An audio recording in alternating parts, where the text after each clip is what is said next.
હર હર મહાદેવ મિત્રો, મોટિવેશન માત્ર કંઈક શરૂઆત કરાવે છે, પરંતુ ડિસિપ્લિન અને કન્સિસ્ટન્સી તમને તમારા સેટ ગોલ સુધી પહોંચાડવામાં મદદ કરે છે. તેથી માત્ર મોટિવેશન જ સફળતા નથી અપાવતી.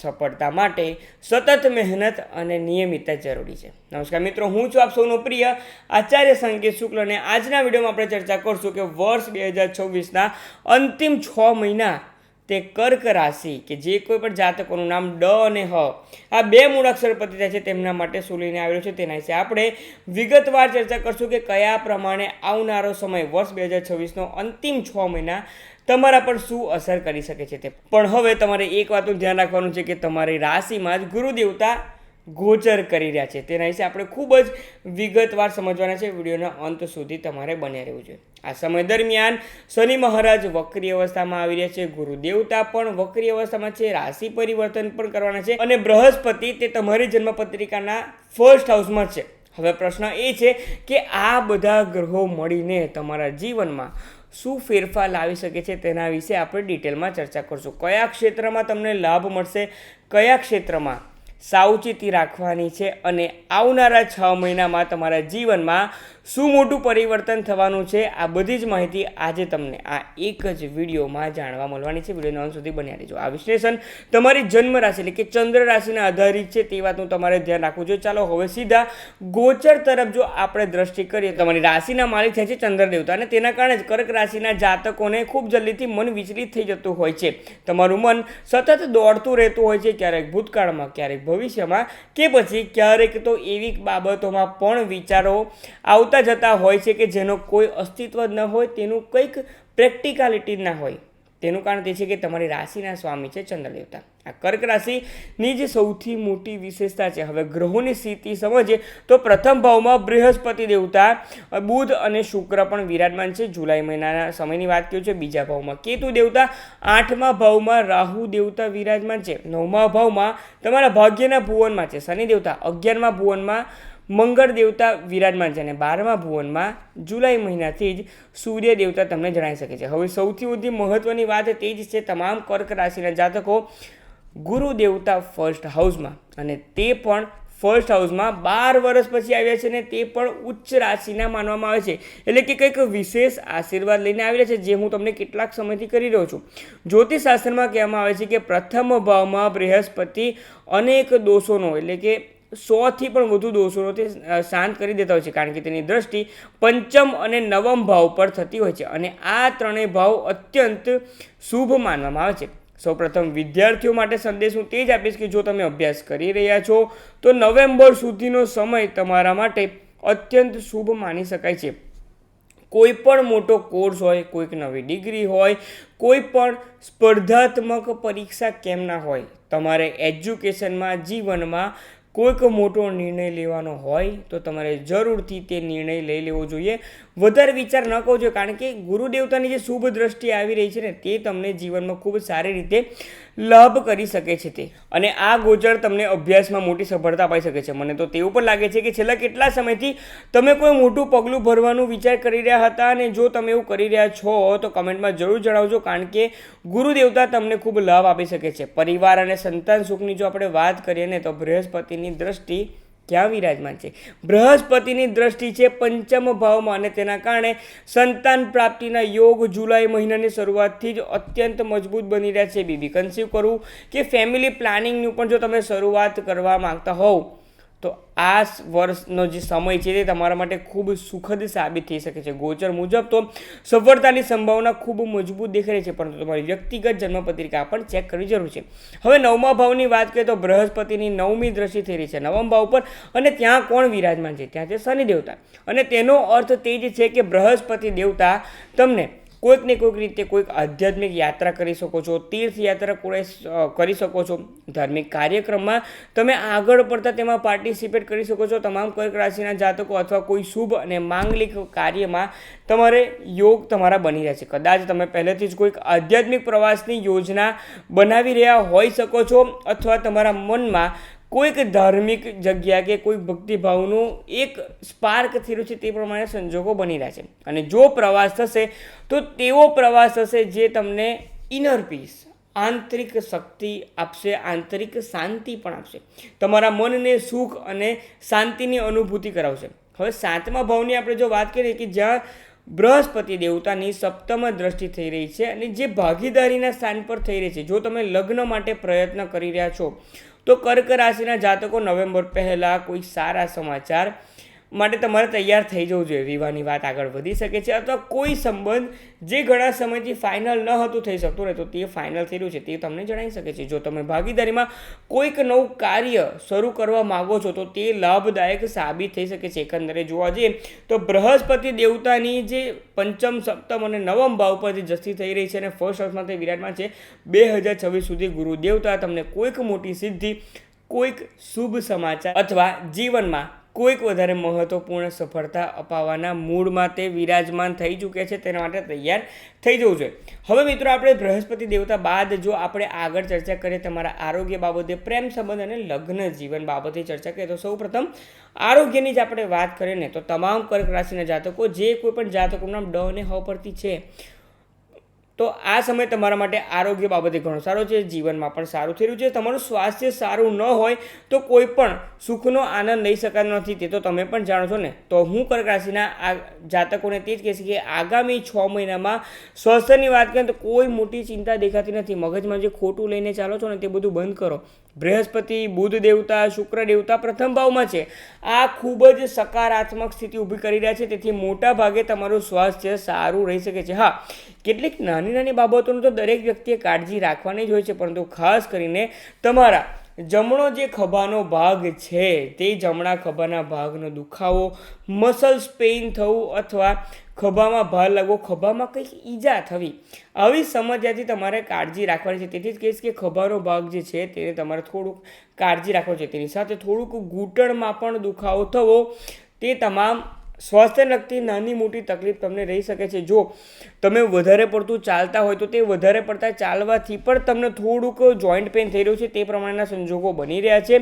તમે રોજ ઓફિસ જાઓ છો અથવા લાંબા સમય સુધી ઊભા રહીને જો તમે કામ કરતા હોવ છો તો ક્યારેક શરીરમાં વધારે થાક લાગી જાય અને કંઈક કરવાનું પણ કાર્ય કરવાનું મૂડ ન થાય ને તે પ્રમાણે સંજોગો બની શકે છે. એક બીજી વાત, તમારી આંખોમાં જો તકલીફ હોય તો તેમાં બળતરા, આંખોમાં ઇરિટેશન, પછી આંખોમાં કોઈ પણ રીતે તમને દુખાવો થવો, આ સમસ્યા તમને થોડીક તકલીફ આપી શકે છે. તે તમારી જન્મપત્રિકાના આધારે ચેક કરવું જરૂર છે. રાહુ દેવતા 8મા ભાવમાં છે.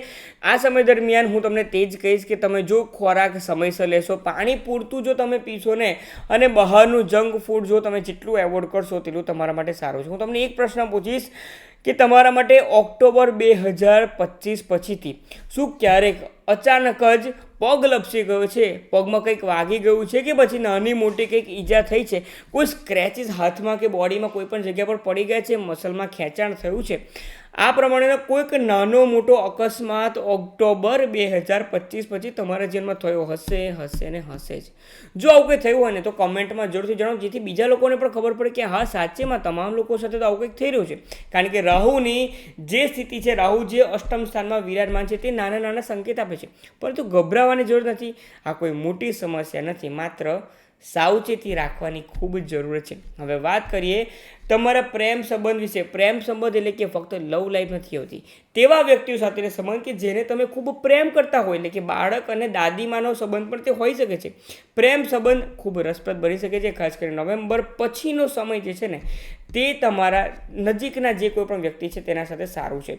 મંગળનું ગોચર પણ તમારા માટે મહત્વપૂર્ણ બનશે. જો તમે હાલમાં સિંગલ છો અને જો તમે ટીન એજના છો તો તમારા જીવનમાં કોઈક વ્યક્તિ આવી શકે છે, અને જો વ્યક્તિ તમારા જીવનમાં કોઈક હતું, તમારે તેના સાથે સારા સંબંધો ન હતા તો તમે છૂટા પણ પડી શકો છો. ને જે નવું વ્યક્તિ આવી રહ્યું છે ને તેના સાથે થોડું ભાવનાત્મક રીતે તમે જોડાઈ રહ્યા છો, અને ધીમે ધીમે તે સંબંધો ક્યારે ગાઢ થઈ રહ્યા છે તે તમને પણ નહીં જણાય. વાત કરીએ લગ્ન જીવન બાબતે, સૌથી સુંદર વાત તે જ છે કે જે બૃહસ્પતિ દેવતાની, ગુરુ દેવતાની સપ્તમ દ્રષ્ટિ લગ્ન ભાવ પર પડી રહી છે ને તેના કારણે લગ્ન જીવન સુખદ રહી શકે છે. તમે અને તમારા પાર્ટનર એકબીજાને સમજી રહ્યા છો, સહયોગ આપી રહ્યા છો, તે પ્રમાણેના સંજોગો બની રહ્યા છે. જો તમે ઓલરેડી મેરેજ થઈ ચૂક્યા છો તો જીવનસાથી તરફથી તમને સારા સમાચાર મળી શકે છે. જીવનસાથી કોઈક નવું કાર્ય શરૂ કરવા માટે જે વિચાર કરી રહ્યા હતા, નવી નોકરી, નવો બિઝનેસ કે કોઈ પણ નવી જવાબદારી તેમને અચાનક જ મળી શકે છે. ઇન શોર્ટમાં કહું ને તો તમારા જીવનસાથીનું જે કંઈ પણ લક્ષ્ય હતું, જે કંઈ પણ તે કરવા માગતા હતા,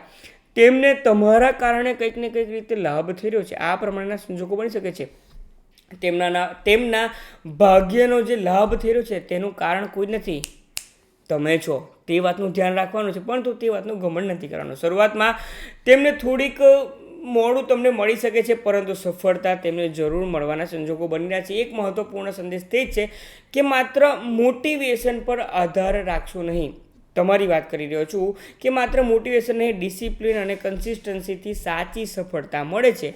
તમારા જીવનસાથી માટે પણ આ જ વાત લાગુ પડે છે. તેથી તમારું ને તમારા લાઈફ પાર્ટનરનું હું સાથે બોલી રહ્યો છું, અને તેથી જ આ સમય તમારો ને તમારા લાઈફ પાર્ટનરનો, બિઝનેસ પાર્ટનર માટે સમય સારો રહેશે. જીવનસાથીનો સહયોગ મળશે અને પરિવાર તરફથી પણ તમને ખુશીના સમાચાર મળી શકે છે. હવે વાત કરીએ મિત્રો સૌથી વધારે મહત્વના વિષય પહેલે કે તમારી નોકરી, તમારું કરિયર, તમારું બિઝનેસ કે જે તમને જીવનમાં ફાઇનાન્શિયલ સ્ટેબિલિટી આપતા હોય છે. તે પછી તમારું પ્રમોશન કેમ ન હોય, તમારો ધનલાભ વિશે હવે આપણે ચર્ચા કરીએ.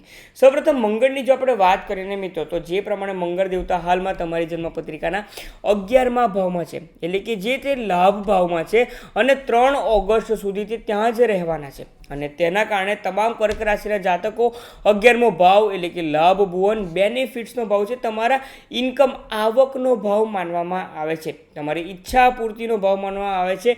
અને તે મંગળ દેવતા અચાનક તમારી ઈચ્છામાં વધારો કરી શકે છે. અને 3 ઓગસ્ટ પહેલાંનો જે સમય છે તેમાં અચાનક જ કોઈક રીતે ધનલાભ થવો, પ્રમોશન થવું, તમારી જૂની એફડી કે કોઈ પણ જૂનું રોકાણ હોય ને તે તમને 3 ઓગસ્ટ સુધીમાં કંઈક રીતે લાભ આપી રહ્યા છે. તમારે ટ્રાન્સફરના યોગ બની શકે છે, અથવા કોઈ પણ મહત્વપૂર્ણ પ્રોફેશનલ બદલાવ જીવનમાં આવી શકે છે, જે કોઈ પણ જોબ બિઝનેસ કરી રહ્યા છે તેમના માટે. જો તમે લાંબા સમયથી જો કોઈક નિર્ણય લેવા માગી રહ્યા છો ને, તો આ સમય દરમિયાન તમે નિર્ણય પણ લઈ શકો છો. તેના કારણે 3 ઓગસ્ટ સુધીમાં જો નિર્ણય લેશો તો સારા સમાચાર તમને મળી શકે છે. પરંતુ 3 ઓગસ્ટ પછી મંગળ દેવતા જન્મપત્રિકાના 12મા ભાવમાં જશે અને 19 સપ્ટેમ્બર સુધી ત્યાં રહેવાના છે. તેથી કર્ક રાશિના જાતકો આ સમય દરમિયાન કાળજી રાખવી પડશે, સાવધાન રહેવું પડશે. ખાસ કરીને કરિયર સંબંધિત નિર્ણયો લેતી વખતે તમારે આ સમય દરમિયાન ગુસ્સામાં આવીને નોકરી છોડી દેવી કે કોઈના સાથે કોઈ ગેરવર્તાવ કરી દેવો, અચાનક બિઝનેસમાં કોઈક મોટો નિર્ણય લઈ લેવો, આ પ્રમાણે આ તમામ વસ્તુથી તમારે બચવાનું છે. કોઈ સાથે પણ ઝઘડો કરીને કામ બગાડવું નહીં, કારણ કે 12મા ભાવમાં મંગળ ક્યારેક ઉતાવળના નિર્ણયો કરાવી દેતા હોય છે અને પછી થાય છે ફક્ત અને ફક્ત તમને પસ્તાવો. અને તેથી જ 3 ઓગસ્ટથી 19 સપ્ટેમ્બર દરમિયાન ધીરજ રાખવી ખૂબ જરૂરી છે. કોઈ મોટા નિર્ણયો લેતા પહેલાં તમારે 1 વાર નહીં, 2 વાર નહીં, 5 વાર વિચારવું જરૂરી છે. અને ખાસ કરીને ઓફિસ પોલિટિક્સથી તમારે દૂર રહેવાનું છે. ના તો તમારે કરવાની છે, ના તમારા પર કોઈ પોલિટિક્સ કરે, તે વાતનું ધ્યાન રાખવાનું છે. હવે વાત કરીએ જે કોઈ પણ નોકરી શોધી રહ્યા છે તેમના માટે. જો હાલમાં તમારી પાસે નોકરી નથી કે તમે આ નોકરીમાંથી બીજી નોકરી ચેન્જ કરવા માગો છો, તો ધ્યાનથી સાંભળજો. બૃહસ્પતિ દેવતા તમારા ભાગ્યના ભાવને જોઈ રહ્યા છે, અને ભાગ્ય ભાવ પર તેમની જે ઉચ્ચ દ્રષ્ટિ, શુભ દ્રષ્ટિ થઈ રહી છે ને, તેના કારણે મિડ સપ્ટેમ્બર અથવા તો મિડ ઓક્ટોબર પહેલાં નવી નોકરી મળવાની ખૂબ જ સંભાવના મજબૂત બની રહી છે. તેથી તેના માટે જો તમે અત્યારથી જ ઇન્ટરવ્યૂ આપી રહ્યા છો તો તમારે આશા ન છોડવી જોઈએ, તમારે મહેનત કરતા રહેવાનું છે. મારા સાથે શા માટે આવતા છે, મને જ કેમ નથી જોબ મળતી, બીજા તમામ લોકોને મળી જાય છે, આ પ્રમાણેના નેગેટિવ વિચારોથી દૂર રહો. હવે 19 સપ્ટેમ્બર પછી મંગળ આવશે તમારી રાશિમાં, અને મંગળ પ્રથમ ભાવમાં આવી રહ્યા છે, તમારી ઉર્જામાં વધારો કરશે. પરંતુ મંગળ દેવતા ત્યાં નીચ અવસ્થાના થશે અને ત્યાં વિરાજમાન છે ઉચ્ચ અવસ્થાના ગુરુ દેવતા. મંગળ દેવતાને તે હારવા નહીં દે, તે તમારા આત્મવિશ્વાસમાં વધારો કરશે અને જીવનમાં આગળ વધવાની જે ઈચ્છા છે, જે ધગશ છે, તમને પ્રેક્ટિકલ બનાવશે, વધારે એક્ટિવ બનાવશે અને તમને વધારે મહેનત કરવા માટે, તમારા લક્ષ્ય તરફ ઝડપથી આગળ વધવા માટે તે તમને ઓતપ્રોત કરશે. અને ત્યારબાદ 13 નવેમ્બર પછી મંગળ દેવતા જશે તમારી જન્મપત્રિકાના 2nd હાઉસમાં, અને અહીં તમારા કરિયર માટે વધુ સારો સમય સાબિત થઈ શકે છે. તમારા આવક વધવાના યોગ 13 નવેમ્બર બાદ બની રહ્યા છે. નવી ઓપોર્ચ્યુનિટી મળી રહી છે અને કેટલાક લોકો નવી જવાબદારીઓ પણ હાસિલ કરતા દેખાઈ રહ્યા છે. જો તમે સિંગલ છો તો 13 નવેમ્બર પછી કોઈ ખાસ વ્યક્તિ તમારા સાથે તેમની સાથે તમારી મુલાકાત થઈ શકે છે અને એ મુલાકાત તમને મદદરૂપ કહી શકે છે. હવે સૌથી વધારે મહત્વની વાત, શનિ દેવતા જે વક્રી થઈ રહ્યા છે તેના માટે. અને શનિ દેવતા વક્રી અવસ્થામાં છે, પરંતુ તમારી સાડાસાતી કે ઢૈયા નથી ચાલી રહી, તેથી તમે તેમના ખરાબ પ્રભાવથી તો તમે બચી રહ્યા છો. તેથી શનિ દેવતાનો જે વક્રી અવસ્થાનો સમય છે તે તમારા માટે સારો છે. ગુરુ દેવતા 1 નવેમ્બર બાદ જન્મ પત્રિકાના સેકન્ડ હાઉસમાં છે. સેકન્ડ હાઉસ શું છે? તે છે તમારા ધન બાબતે, પરિવાર, તમારી વાણી, તમારું સંચિત સંપત્તિ કે જે તમે ભેગું કરીને રાખ્યું છે. અને નવેમ્બર પછી આર્થિક સ્થિતિ તમામ કર્ક રાશિના જાતકો તમારા માટે ખૂબ વધારે મજબૂત બની રહી છે. તે પ્રમાણેના સંજોગો દેખી રહ્યા છે. પરિવાર તરફથી સારા સમાચાર મળી શકે છે. સેકન્ડ હાઉસ પરિવારનું છે. તમારી આવકમાં વૃદ્ધિ થવાના યોગ બની રહ્યા છે. એક તરફ મંગળ દેવતા નવી જોબ ઓપોર્ચ્યુનિટી આપી રહ્યા છે, બીજી તરફ ગુરુ દેવતા પર તમારા બેંક બેલેન્સને વધારો કરી રહ્યા છે. એકંદરે જોવા જઈએ તો તમામ કર્ક રાશિના જાતકો આવનારો સમય તમારા માટે ઘણો સારો સાબિત થઈ શકે છે. પરંતુ જો તમે તમારા ભાગ્ય અને નસીબ પર જો રડતા જ રહેશો, રાહુ દેવતા અને કેતુ દેવતા તમને જે જકડીને બેઠા છે તેના કારણે, તો તમને ફક્ત અને ફક્ત મળશે નિરાશા, નિરાશા ને નિરાશા. તેથી ફક્ત તમારે ઉપાય તરીકે શું કરવાનું છે? ઉપાય તરીકે તમારી રાશિના સ્વામી કયા દેવ પાસે છે? મહાદેવ પાસે છે. ફક્ત ને ફક્ત ઓમ નમઃ શિવાય આ મંત્રને જીવનનું એક સૂત્ર બનાવી લો અને હાલતા ચાલતા, રમતા, બેસતા, ઉઠતા, કામ કરતા ફક્ત ને ફક્ત ઓમ નમઃ શિવાય, ઓમ નમઃ શિવાય, ઓમ નમઃ શિવાય આ મંત્રનો ઉચ્ચારણ કરો. શ્રાવણ મહિનો પણ આવી રહ્યો છે ને, જેટલું આ મંત્રનું ઉચ્ચારણ કરશો જીવનમાં ખૂબ ચેન્જીસ આવશે. તમારા ભાગ્યમાં વૃદ્ધિ થઈ શકે છે. કરિયરમાં તમને પ્રગતિ દેખાઈ શકે છે. સંતાન સુખ હોય કે પછી લગ્ન જીવન સુખ હોય, તમારા પ્રેમ સંબંધોમાં જે મીઠાશ જતી રહી છે તે છે, કે પછી આર્થિક વિકાસ પણ જો તમારો અટકી ગયો હોય તો તે તમામ ફક્ત ઓમ નમઃ શિવાય આ મંત્રનો જાપ કરવાથી તમારા જીવનમાં ચેન્જ લાવી શકે છે. ધીરજ રાખો, ઉતાવળ ટાળવાની જરૂર છે અને સતત મહેનત કરતા રહેજો, કારણ કે આ 6 મહિના તમારા જીવનમાં એક નવી શરૂઆત કરાવી શકે છે. હું તમને અંતે તે જ કહી શકું છું. પરંતુ રેગ્યુલરલી જે મંથલી પ્રેડિક્શનમાં હું જે ઉપાય આપું છું તે તો તમારે કરતા જ રહેવાનું રહેશે. જો તે તમે ઉપાય કરતા રહેશો, તેના માટે તમારે ચેનલને સબસ્ક્રાઇબ કરીને બેલ આઇકન પ્રેસ કરવું પડશે, જેથી તમને દરેક મહિને મંથલી પ્રેડિક્શનની નોટિફિકેશન મળતી રહે.